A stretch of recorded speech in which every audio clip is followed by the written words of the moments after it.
Hello friends, இன்றைக்கி நம்ம ஒரு ஸ்பைசியான மட்டன் கிரேவி எப்படி பண்ணுறதுன்னு பார்க்கலாம். அது ஃபஸ்ட்டு மட்டனை க்ளீன் பண்ணி வாஷ் பண்ணி எடுத்து வச்சுருக்கோம். இப்போ வாஷ் பண்ண மட்டனை ஒரு பாத்திரத்தில் போட்டுக்கலாம். அதில் 1/4 டீஸ்பூன் மஞ்சள் தூள், தேவையான அளவு உப்பு, கொஞ்சமாக இஞ்சி பூண்டு பேஸ்ட்டு சேர்த்து மிக்ஸ் பண்ணிக்கலாம். இப்போ இந்த மட்டன் மூழ்கிற அளவுக்கு தண்ணி ஊற்றிக்கலாம். இதை ஒரு 20 மினிட்ஸ் வேக வச்சு எடுத்து வச்சுருக்கோம். இப்போ அதே பாத்திரத்தில் தேவையான அளவு ஆயில் சேர்த்துக்கலாம். கொஞ்சமாக கறிவேப்பிலை சேர்த்துக்கணும்.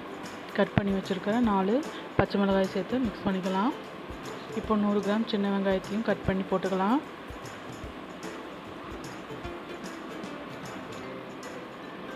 நல்லா வதக்கி விடுவோம். கொஞ்சமாக சால்ட் சேர்த்துக்கலாம்.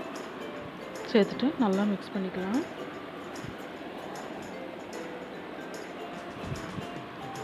ஸோ இந்த ஸ்டேஜில் நம்ம அரைச்சி வச்ச இஞ்சி பூண்டு பேஸ்ட்டு சேர்த்துக்குவோம். ஸோ இதோட ராஸ்மல் போகணும், அந்தளவுக்கு நம்ம வதக்கி விட்டுக்கணும்.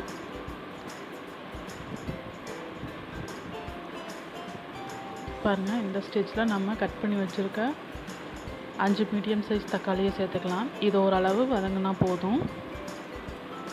1/4 டீஸ்பூன் மஞ்சள் தூள் சேர்த்துக்கிறோம். சேர்த்துட்டு மிக்ஸ் பண்ணிக்கலாம். பாருங்கள், இந்த அளவுக்கு வெந்ததும் நம்ம வேக வச்ச மட்டனை சேர்த்துக்கலாம். சேர்த்துட்டு நல்லா கிளறி விட்டுக்குவோம். இது ஒரு கொதி வரட்டும். இந்த ஸ்டேஜில் நம்ம 2 டீஸ்பூன் கறி மசால் பொடி சேர்த்துக்குவோம்.